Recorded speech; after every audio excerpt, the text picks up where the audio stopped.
কি হিরো আলমের মতন একটা, হিরো আলমের নাম শোনেননি? হিরো আলম, হ্যাঁ দেখছেন খবর কি? হিরো আলম, ওর বইয়ের নাম হলো রিয়ামণি।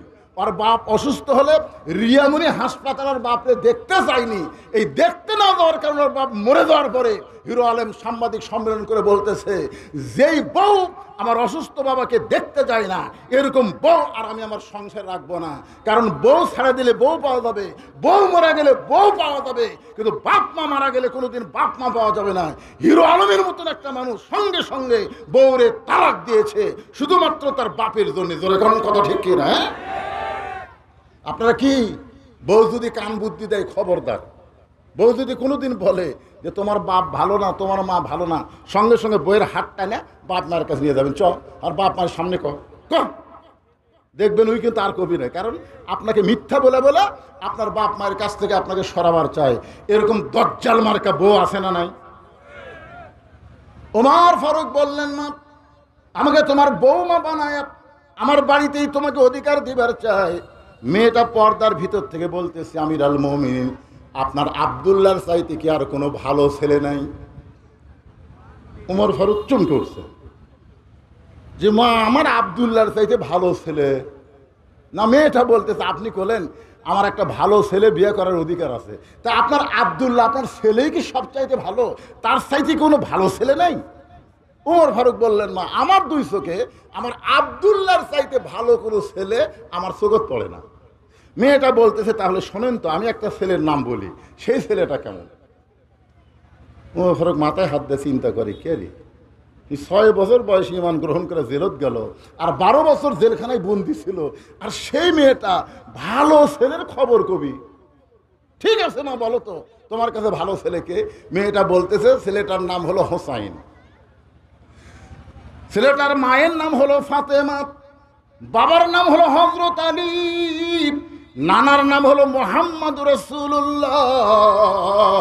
এখন বলেন তো আপনার আব্দুল্লাহ ভালো না হোসাইন ভালো? ওমর ফারুক মাটির দিকে তাকায় বলে, মা তুমি যে হোসাইনের নামটা কইলা, আমার আব্দুল্লাহর চাইতে কোটি কোটি গুণ বেশি ভালো। তো মেয়েটা বলতেছে, হোসাইনের মতন ভালো ছেলে থাকতে আপনার আব্দুল্লাহর সঙ্গে বিয়ে বসবো কেন? আপনি তো বলেছেন একটা ভালো ছেলের সাথে বিয়ে বসার অধিকার আল্লাহ আমাকে দিছে, তাহলে হোসাইনের মতন ভালো ছেলে থাকতে আপনার আব্দুল্লাহর সাথে আমি বিয়ে বসবো কেন? ওমর ফারুক চোখের পানি বের করে বলে, মা আমি জীবনে কোনোদিন ঘটকালি করি নাই, আজকে প্রথম তোমার বিয়ের আমি ঘটক হব। মেয়েটাকে নিরাপদ আশ্রয় দিয়ে পরন্ত বিকেল বেলায় হযরত ওমর আলীর বাড়ির দরজায় গিয়া সালাম দিলেন। কারো বাড়ির দরজাত গিয়া সালাম দেওয়া হলো নবীর সুন্নাত। হযরত ওমর সালাম দিলেন, আসসালামু আলাইকুম ইয়া আহলাল বাইত আম্মা সাইলা ফালা তানহার। হযরত আলী ঘরের ভিতর থেকে চমকে গেল। যে ব্যক্তি সালাম দিল কণ্ঠ শুনে মনে হয় হযরত ওমর, কিন্তু ফকিরের আয়াত কেন তেলাওয়াত করলেন? আম্মা সাইলা ফালা তানহার, এই ফকিরকে ফিরায়ও না। আলী চমকে গেল, উমরের মতন মহামানব আমার দরজা সালাম দিল, কিন্তু ফকিরের আয়াত কেন তেলাওয়াত করলো? বের হয়ে ওয়ালাইকুম আসসালাম বলে বলে, আমির আল মুমিনিন আপনি আবার কবে থেকে ফকির হলেন? ওমর ফারুক বলে, আলী রে, এই ফকির সেই ফকির না, এই ফকির হলো এমন একটা বিপদের ফকির, সে ইচ্ছা করলে বিপদটা থেকে তুমি আমাকে রক্ষা করবার পারো। আলী বলতেছেন, আমার মতন গরিব মানুষ আপনাকে কি বিপদ থেকে রক্ষা করবে? ওমর ফারুক বলে, আলী ভাই, তোমার ছেলে হোসাইনের ব্যাপারে আমি একটু ঘটকালি করবার চাই। শোনো হোসাইন, ব্যাপার আমি যে ঘটকালি করব, সেই মেয়েটা সাধারণ কোনো মেয়ে না। এই মেয়ের যোগ্যতা হলো 6 বছর বয়সে ঈমান গ্রহণ করেছে। এই মেয়েটার বড় যোগ্যতা হলো 12 বছর ঈমানের পরীক্ষা দিয়েছে। সকালবেলা 3টা করে চাবুক মারছে, বিকালবেলা 3টা করে চাবুক মারছে। এই মেয়েটার যোগ্যতা হলো, আমার আব্দুল্লাহর সঙ্গে বিয়ে দিবার চাইলাম, কিন্তু মেয়েটা আমার ছেলে আব্দুল্লাহকে পছন্দ করে না। সে মনে মনে কল্পনা করেছে তোমার হোসেনকে সে স্বামী হিসাবে কবুল করতে চায়। আলী বলতেছে, আমির আল মুমিনিন, এমন একটা ভালো মেয়ে যদি আমার হোসেনের বউ হয়, আমার জীবন এবং হোসেনের জীবনটা সার্থক হয়ে যাবে। জোরে কোন সুবহানাল্লাহ। আমিও মনে মনে এমন একটা মেয়ে খুঁজতেছিলাম হোসেনের বিবি হওয়ার জন্যে। ওমর ফারুক আলীকে বুকের মধ্যে নিয়ে বলে, আলী রে, তাহলে আল্লাহ আমার ঘটকালি কবুল করেছে। হযরত ওমর আলীকে বুকের মধ্যে নিয়ে যখন কোলাকুলি করতেছে, এমন সময় হোসেন ঘর থেকে বের হয়ে সালাম দিয়ে বলে, মুরব্বী, আপনার দুইজন যেভাবে কোলাকুলি করতেছেন মনে হয় আপনারাই বিয়ে করবেন। ওমর ফারুক বলে, হোসেন তুমি এমন কথা বলো বাবা, তুমি কি আমরা মুরব্বী এটা পছন্দ করো না? আমরা যদি মুরব্বী মিলে কোনো সিদ্ধান্ত নেই সেইটাকে তুমি গ্রহণ করবা না? হোসেন বলতেছে, আমিরুল মুমিনিন, আপনার দুইজন আমার মুরব্বী, এটা আমি জানি এবং সম্মানও করি, কিন্তু আসল মুরব্বী হিসাবে আমি দুনিয়াতে শুধু একজনকেই মানি, ওই একজন ছাড়া অন্য কাউকে আমি মানতে পারবো না। আমি জানি আপনারা আমার মুরব্বী, কিন্তু মানি না। আমার মানার মুরব্বী একজনই, তিনি হলেন আমার নানা। কি হলো আবার? তিনি হলেন আমার নানা। আপনারা বলেন তো, যাকে তাকে মুরব্বী হিসেবে সম্মান করা যাবে, কিন্তু যাকে তাকে মুরব্বী হিসেবে মানা যাবে? মানার মুরব্বী কয়জন? জোরে বলেন। হে রাসূল, আপনি বলেন, কুল, আপনি বলেন, ইন কুনতুম তুহিব্বুনাল্লাহ ফাত্তাবিউনি। কেউ যদি আল্লাহর গোলামি করতে চায়, নবী ছাড়া অন্য কাউকে অন্ধভাবে মানা যাবে না। জোরে কোন কথা ঠিক? একজনকে মানতে হবে। এই জন্য আল্লাহর হুকুম, নবীর তরিকা, আল্লাহর হুকুম, নবীর তরিকা। নবীর তরিকা ছাড়া অন্য কোনো তরিকা মানা যাবে? ওমর ফারুক বলে, হোসেন তুমি কি বলবার চাও? হোসেন বলতেছে, কয়েকদিন আগে আমি স্বপ্নে দেখলাম আমার নানা ঘরের মধ্যে আরাম করতেছে। আমি এখন দরজাত গিয়ে বললাম, নানু ভাই, আমি হোসেন একটু আপনার কাছে যাবার চাই। আমার নানা বলতেছে, খবরদার, এখন দরজায় থাকাস না, আমি জান্নাতে আরাম করতেছি, এখন দরজা খোলা যাবে না। আমি হোসেন চমকে গেলাম। ভাঙ্গা ঘরের মধ্যে নানা কথা বলতেছে, আর নানা কয় জান্নাতে আরাম করতেছি, এই জান্নাতটা কেমন? আমি জানলার কাছে গিয়া জানলার ফাঁক দিয়ে তাকায় দেখি আমার নানি উরাতকে বালিশ বানায় দিছে, আর সেই উরুর উপরে মাথা দিয়া আমার নানা শুয়ে আছে।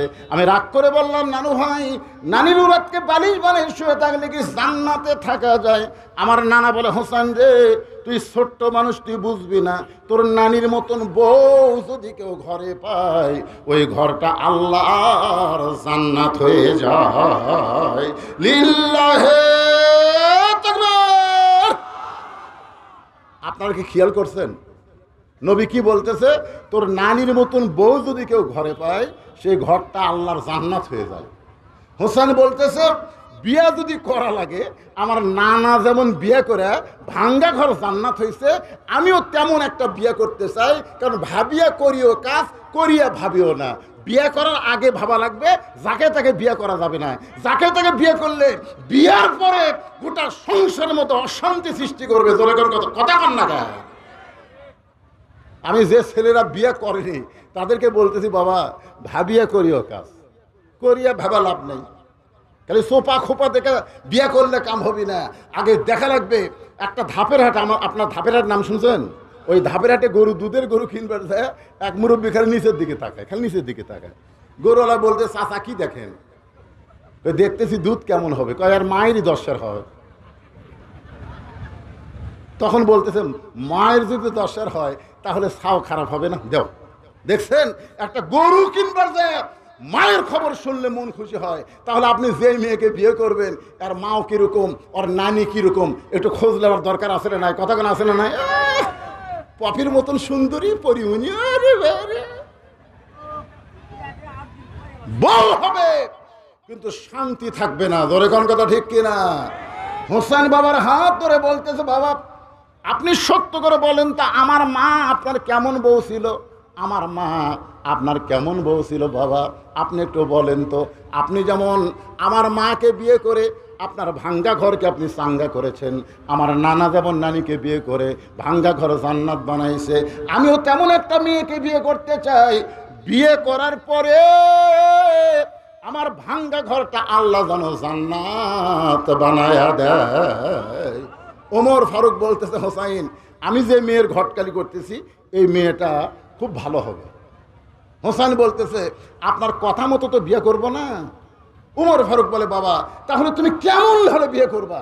হোসেন বলতেছে, মুরব্বী, উমর ফারুককে বলতেছে, আমি একটা সিদ্ধান্ত নিয়েছি। আলী বলতেছে, কি সিদ্ধান্ত রে? ওই সিদ্ধান্ত হলো, আমি যে মেয়েকে বিয়ে করব তাকে 3টা প্রশ্ন করব। কয়টা? 3টা প্রশ্ন করব। উত্তর দিবার পারলে বিয়ে, নচেত বিয়ে করব না। ওমর ফারুক বলতেছে, বাবা হোসাইন তুমি কি 3টা প্রশ্ন করবা? হোসেন বলতেছে, আমি যে মেয়েকে বিয়ে করব তার সামনে শুধু প্রশ্ন আউট হবে, দুনিয়ার কোনো মানুষের কাছে আপনি প্রশ্ন আউট করবো না। ওমর ফারুক বলতেছে, আলী কি প্রশ্ন করবে তুমি জানো? আলী বলতেছে, জীবনের প্রথম শুনলাম। ওমর কয়, আমিও জানি না, তুমিও শোনো নাই, তাহলে মেয়েটা কেমনে উত্তর দিবে? ওমর ফারুক মনটা ভার করে মেয়েটার দরজায় গিয়ে বলে, মা আমার আব্দুল্লাহর সঙ্গে বিয়া বসলে মা, তোর জীবন বড় সুন্দর হবে। মেয়েটা বলতেছে, খালি একটা বার বলেন আপনার আব্দুল্লাহ হোসেনের চাইতে ভালো। যদি আপনার আব্দুল্লাহ হোসেনের চাইতে ভালো হয় তাহলে আমার কোনো আপত্তি নাই। ওমর ফারুক বলতেছে, হোসেনের চাইতে আব্দুল্লাহ কোনোদিন ভালো হবে না, কারণ রাসূল বলেছেন সাইদুস শাবাবে আহল জান্নাহ। হাসান হোসাইন রাদিয়াল্লাহু তাআলা আনহুমা, জান্নাত যুবকদের সর্দার হবে 2 জন, একটা হলো হাসান আর একজন হলো হোসাইন। মেয়েটা বলতেছে, তাহলে হোসাইন ছাড়া আপনার ছেলেকে বিয়ে করবো কেন? ওমর ফারুক বলে, মা তুই তো জানিস না, হোসেন সেই মেয়েকে বিয়ে করবে যে মেয়েটা তার 3টা প্রশ্নের উত্তর দিবার পারবে, যে প্রশ্ন আমিও জানি না, তার বাপও জীবনে শুনিনি, তাহলে তুই উত্তর দিবার পারবি? মেয়েটা বলতেছে, আমিরুল মুমিনিন হোসেন কি 3টা প্রশ্ন করবে আমি জানি না, তবে আমার ঈমান বলতেছে কেউ না পারলেও আমার আল্লাহ পারাবে। জোরে কারণ সুবহানাল্লাহ। আপনারা বলেন তো, আজকে কোরআনের মাহফিল থেকে আপনাদের ঈমান কি কয়? গোটা বাংলাদেশ ঘুরে ঘুরে ওয়াজ করতেছি, আমার বিশ্বাস আগামীতে সব দেখা হলো শেষ, বাংলার মুসলমান দেখবে আল্লাহর কোরআনের বাংলাদেশ। জোরে কারণ কথা ঠিক কিনা? আমার বিশ্বাস ভারতের মুসলমানকে মালওয়ানের বাচ্চারা কিছুই করতে পারবে না। গুজাতুল হিন্দ নবীর হাদিস অনুযায়ী হিন্দু মুসলমান একটা যুদ্ধ হবে, গোটা ভারত ভাঙ্গা খান খান হবে, বাংলাদেশের মানচিত্র বড় হবে, মুসলমানের সংখ্যা বেড়ে যাবে। আমার বিশ্বাস ইহুদি গোটা পৃথিবী থেকে ধ্বংস হয়ে যাবে, গোটা ইসরায়েল মুসলমান দখল করে নেবে। জোরে করে কথা ঠিক কিনা? ওদের অ্যাটম বোমা আমাদের জাতির পিতা ইব্রাহিমের জন্যে নমরুদের আগুন যেমন শান্তির বাগান হয়ে গেছে, ওদের বোমা মুসলমানের জন্য মিষ্টি বাঙ্গি তরমুজ হবে। জোরে খান কথা ঠিক না? ওরা বোমা মারবে কিন্তু ফুটবে না। কিন্তু আমাদের ঈমান যতদিন দুর্বল থাকবে ততদিন কাফেরদের হাতে আমাকে পিটন খাওয়া লাগবে। মেয়েটা বলতেছে, হোসেন কি 3টা প্রশ্ন করবে আমি জানি না, তবে আমার ঈমান বলতেছে আমি না পারলেও আমার আল্লাহ পারাবে। আপনারা বলেন তো, আল্লাহর উপর যখন কেউ ভরসা করে, অমাইয়া তাওয়াক্কাল আলাল্লাহি ফাহুয়া হাসবুহু, যে আল্লাহর প্রতি ভরসা করে, আল্লাহ বলেছে আমি তখন তার জন্য যথেষ্ট হয়ে যাই। সুবহানাল্লাহ বলেন। ওমর ফারুক এক দৌড়ে চলে আইছে, এক দৌড়ে আশা বলতেছে, আলী। আলী বলতেছে, আমিরুল মুমিনিন এখনই মন খারাপ করে গেলেন, আবার দৌড়াইলেন, তারিখ করবার আছি।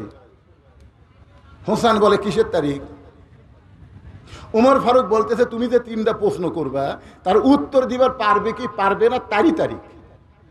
আলী বলতেছে, যে প্রশ্ন আপনি জীবনে শুনে জানেন না, আমি শুনিনি, আর সেই প্রশ্নের উত্তর ওই মেয়েটা কেমনে দিবে? ওমর ফারুক বলে, আলী রে, মেয়েটা এমন কথা বলেছে যেই কথা শোনার পর থেকে আমার বিশ্বাস মেয়েটার সঙ্গে আমার আল্লাহ আছে। জোরে খান সুবহানাল্লাহ। আপনারা বলেন তো, ইমানদারের সাথে কে আছে? ওহুয়া মাকুম আইনা মা কুনতুম।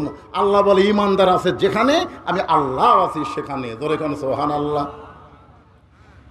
নির্দিষ্ট তারিখ মোতাবেক, একটু মনোযোগ দিয়ে শুনবেন আমার মায়েরা যারা পর্দার অন্তরালে, একটু মনোযোগ দেন মা। নির্দিষ্ট তারিখ মোতাবেক ডান পাশে হযরত উমর বসে গেছে, বাম পাশে হযরত আলী, আর মা আজখানে বসেছে হোসাইন। বসার সাইজটা কি খেয়াল করছেন? ডান পাশে যিনি বসেছে তার নাম কি? একটু কথা বলেন, তার নাম কি? উমর। জোরে কান, তার নাম কি? আর বাম পাশে যিনি বসেছেন তার নাম হলো হযরত আলী, আর মাঝখানে যিনি বসেছেন তার নাম হলো হযরত হোসাইন। এখন সামনে একটা চাদর দেওয়া হয়েছে, এই ছেলেরা যুবকেরা খেয়াল করো, সামনে একটা চাদর দেওয়া হয়েছে, চাদরের ওই পারে ওই মেয়েটাকে বসতে দেওয়া হয়েছে। এখন আপনাদের কাছে আমার প্রশ্ন হলো, সামনে চাদর দেওয়ার কারণ কি? সবাই এক বাক্যে বলেন, কারণ কি? পর্দা। তাহলে মমতাজ যে গত সংসদে বলল, মমতাজ চেনেন আপনারা? একের হাসিনার সামনেই বলল, ওরে শরীয়তের মৌলানা, চোখ 2টা করলা কানা, মনের পর্দা বড় পর্দা, তোমরা খুঁজা পাইলা না, তেতুল হুজুর বুঝলো না। আহমদ শফি বাংলাদেশের শ্রেষ্ঠ আলেমকে এই 2 টাকার মমতাজ সংসদের মধ্যে তেতুল হুজুর করছে। জোরে কারণ কি হুজুর? কথা কয় না করে। কি কইছে ও শরীয়তের মাওলানা, চোখ দুইটা করলা কানা, মনের পর্দা বড় পর্দা তোমরা খুঁজে পাইলা না। আপনার বলেন তো, মনের পর্দা যদি বড় পর্দা হয়, উমর ফারুকের মন ভালো না খারাপ? কথা বলতে তাই দেরি করবি, তার সমস্যা আছে। হোসেনের মন ভালো না খারাপ? আলীর মন ভালো না খারাপ? তাহলে সামনে চাদর দিয়ে কি বুঝাইলেন? মনের পর্দা পর্দা নয়, পর্দা হলো আল্লাহর আইন। মাইক আর ভাইকে আমি বলবো, কে মাইক সিয়ান সিয়ান করে কেন? হ্যাঁ, কে মাইকের সাউন্ড মোটা করে দেওয়া যায় নাই? এতক্ষণ হারমোনিয়াম ফেল টানিস তোরা। ইকো টিকো থাকলে বন্ধ করে দিত বাবা, ইকো টিকো সব বন্ধ করে দেব। খালি সিয়ান সিয়ান করে কানত লাগে, এটি কোনো হরণ দিচ্ছে নাকি? কানত আছে মারতেছে বাড়ি, টানি তুলবার দিচ্ছে, কথার যে একটা টানি তুলবার দিচ্ছে না। এই গরমের মধ্যে আমার সামান্য ফ্যান, যখন কারেন্ট গেল সামান্য ফ্যান বন্ধ হওয়াতে আমি বুঝতে পারছি কি গরমে আপনার বসে আছেন। আল্লাহ, আজকে তোমার কোরআনের মাহফিলে ওয়াজ শুনতে এসে যাদের শরীরগুলো ঘামে যাচ্ছে, আল্লাহ ওই ঘামলা শরীরের জন্য জাহান্নামের আগুনকে হারাম করে দাও। জোরে বল আল্লাহুম্মা আমিন। আল্লাহ পারে কি পারে না? জোরে কান, পারে কি পারে না? সবার বাড়িতে কারেন্ট, সবার বাড়িতে ফ্যান, ফ্যানের বাতাস না খায় তোমার কোরআনের পাগল হয়ে যারা ওয়াজ শুনতেছে। আল্লাহ আল্লাহ, যে যুবকেরা কষ্ট করে মেহনত করে এই বৈশাখ মাস, যেই মাসে ওয়াজের কোনো গ্যারান্টি নাই, জোরে কোন কথা ঠিক কিনা? আপনারা জানেন এক সময় এরকম আকাশ করা শুরু হয়েছিল। আমি আল্লাহ বলতেছি, আল্লাহ যতই দাও 12টার পরে দাও। এলাকাতে আমার একটা দুর্নাম আছে, আমি আসলি পানি হয়, জোরে কোন কথা ঠিক কিনা? আল্লাহ আজকের সেই দুর্নামের মধ্যে হাত ফেলে দিও না। আল্লাহ আজকে যদি পানি হয়, এলাকার লোক বলবে রে বৃষ্টি বক্তা, আমাকে দাওয়াতি দিবি না। আপনার তো বসে আছেন, আমি দেখ দোয়া করে স্যার, কত কষ্ট নিয়ে আপনার বসে আছেন, আর মাইকের সাউন্ড টানি দেওয়া যাচ্ছে না, টান দিলে চঞ্চন করে উঠতেছে। কি বিরক্ত হচ্ছেন? একটু মনোযোগ দিয়ে শুনবেন। মনের পর্দা পর্দা না, পর্দা হলো কার আইন? আরো ধরে কন, আল্লাহর আইন হলো পর্দা। এখন উমর ফারুক বলতেছে, বাবা হোসাইন, তুমি যে 3টা প্রশ্ন করবা, এখন প্রশ্ন শুরু করে দাও। সঙ্গে সঙ্গে হোসেন দাঁড়িয়ে বললেন, রে মেয়ে, তুমি একলা একলা বসে আছো, তাই বলে মনে করো না তুমি একলা হয়ে গেছো, বরং আমি হোসাইন বড় একা, আমি হোসাইন বড় একা। উমর ফারুক বললেন, বাবা তোমার কি মাথা ঠিক আছে? তোমার ডান পাশে আমি বসে আছি, বাম পাশে তোমার বাপ বসে আছে, তুমি কেমনে একলা হলে?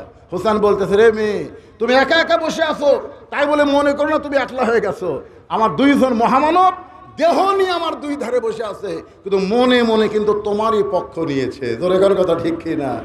আপনারা বলেন তো, এর আগে যে 3টা নির্বাচন হলো, এই নির্বাচনে নির্বাচন কমিশনার মনে মনে কার পক্ষে ছিল? কথা কয় না।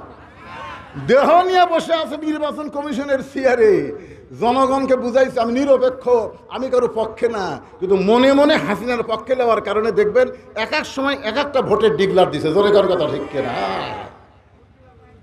আর এর আগে তো 18 সালে দিনের ভোট রাতে হচ্ছে, আর 24 সালের ড্যামি নির্বাচন। এই নির্বাচনে আপনাদের এলাকায় যিনি এমপি হয়েছিল, তিনি একটা হিন্দু। জোরে কোন কথা ঠিক কিনা? আমার মাথার চড় দিয়ে আমি কইলাম, কে রে, বদলগাছি মহাদেবপুর কি মুসলমান নাই? মুসলমান থাকতে হিন্দু এমপি হলো।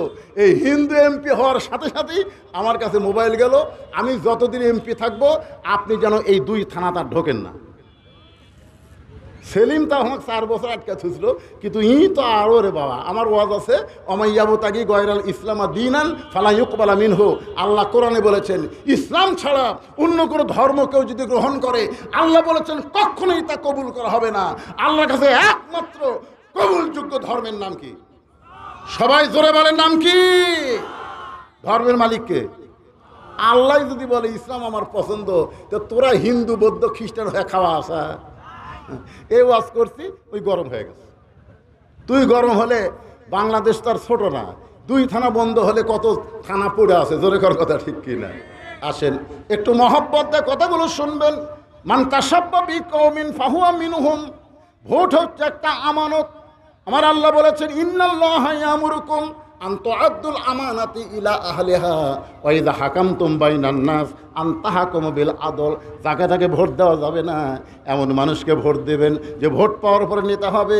ওই নেতা যত ভালো কাজ করবে, প্রত্যেকটা ভালো কাজের সওয়াবের অংশ আল্লাহ ভোটারদের আমল নামায় দিবে। আর নেতা যদি খারাপই করে, চুরি করে, সামারি করে, যত পাপ হবে ওই পাপ শুধু নেতা একলা পাবে না, যারা ভোট দিল তাদের আমল নামার মধ্যেও আল্লাহ পাপ দেবে। অনেক ভোটার হাসরের ময়দানে দেখবে তারা আমল নামার মধ্যে গম চুরি, টিন চুরি, সিমেন্ট চুরি। তখন কবে আল্লাহ, আমি তো জীবনে গম চুরি করিনি, আমি তো সিমেন্ট চুরি করিনি, আমি তো চাউল চুরি করিনি। আল্লাহ বলবে, যা ভোট দিয়ে এমপি বানাছো ওই চুরি করছে। তুই চুরি করলে তুই সমর্থন দিছু, তুই যে সমর্থন করছিস এই জন্যে তোর আমল নামায় পাপ। এই জন্যে আমি আমার বাপের কথা কইনি, আমি আল্লাহর কোরআন থেকে বললাম। একটু মনোযোগ দিয়ে শুনবেন। এখনই প্রশ্নের উত্তর দেওয়া লাগবে, ওয়াজ বাদ দেয়া।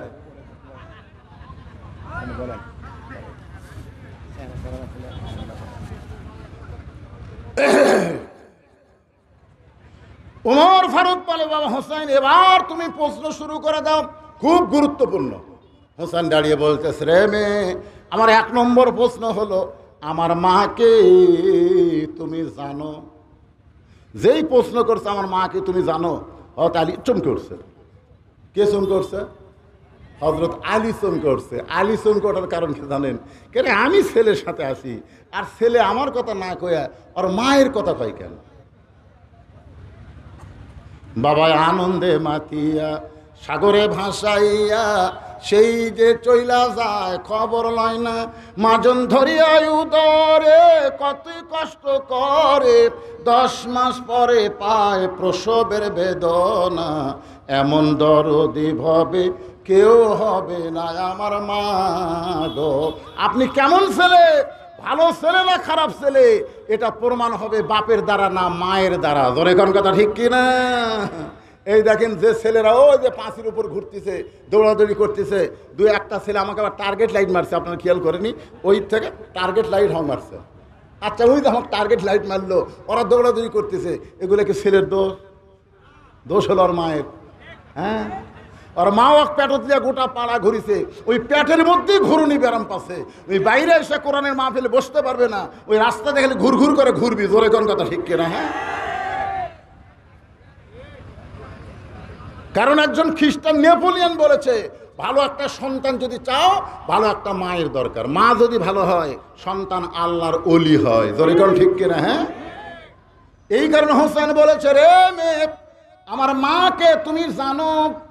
সঙ্গে সঙ্গে পর্দার ওপার থেকে মেয়েটা বলতে, হোসাইন, আমি আপনার মাকে চিনি। হোসেন প্রশ্ন করেছে, আমার মাকে তুমি জানো? আর মেয়েটা উত্তর দিয়েছে, আমি চিনি। যেই কথা আমি চিনি, উমর ফারুক জিব্বাত কামড়। হযরত আলী চোখ দিয়ে দর দর করে পানি পড়তেছে। উমর ফারুক জিব্বাত কামড় দেওয়ার কারণ হলো, প্রথম প্রশ্নে আউট। 3টার তো উত্তর দেওয়া দূরের কথা, 1 নম্বরে আউট হয়ে গেল। কারণ প্রশ্ন করছে, আমার মাকে জানো? আমি চিনি। আর আলীর চোখ দিয়ে পানি পড়ার কারণ কি জানেন? যে আমি স্বামী হইয়াও হোসেনের মাকে পুরোপুরি চিনবার পারিনি, আর তুই আমার বউকে হোসেনের মা রে কেমনি চিনবি? কারণ হোসেনের মা চিনার কোনো নারী না। দুনিয়ার মধ্যে সবচাইতে পর্দানিশী নারীর নাম হলো ফাতেমা। ধরে কোন কথা ঠিক কিনা? আপনারা বলেন তো, ফাতেমা চিনে এমন কোনো লোক আছে? ফাতেমা মেয়েদের সঙ্গেও কোনোদিন দেখা করেনি। এই জন্যই করেনি, মেয়েরা বাহিরে এসে কোনো পুরুষকে যদি বলে দেয় ফাতেমার চোখের সাইজ এরকম, ফাতেমার মুখের সাইজ এরকম, ফাতেমার গায়ের রং এরকম, সেজন্য মা ফাতেমা পুরুষ তো দূরের কথা, কোনো নারীদের সঙ্গেও কোনোদিন দেখা করেনি। জোরে কান সুবহানাল্লাহ। আপনারা সকলেই জানেন, আমরা যারা হজ করছি, মুরব্বিও করছে, আমিও করছি, জান্নাতুল বাকির মধ্যে যখন আমরা কবর জিয়ারত করতেছিলাম, ওই সময় একটা এরিয়ার দিকে যেই গেছি, পুলিশ আমাদের যায় বলতেছে, মান্নু মান্নু কুল্লু হারাম। ওদিকে আর জবাব দিল না। আমি পরে এসে মদিনার একজন মুরব্বীর কাছে জানতে চাইলাম, মুরব্বী, আমরা কবর জিয়ারত করতে করতে ওদিকে যাওয়ার চাইলাম, জবাব দিল না কেন? মুরব্বী চোখের পানিয়ে বলতেছে, হুজুর আপনি জানেন না, ওই পাশের কোনো এক জায়গায় ঘুমিয়ে আছে নবীর কলিজার টুকরা মেয়ে ফাতেমা।